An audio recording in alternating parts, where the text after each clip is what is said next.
Buti ko nga yun. Sabi ko yung ibang mga nanay.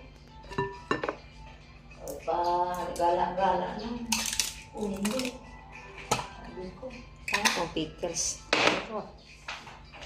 Ano tayo? Last. Walang sira. Masakit sa ulo. Sabi nga niya meron akong inuulogan sa ano.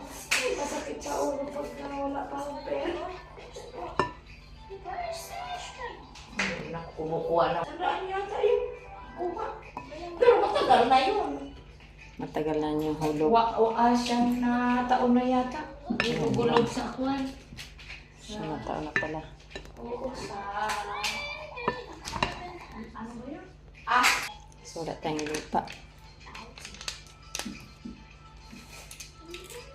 Sarap yan.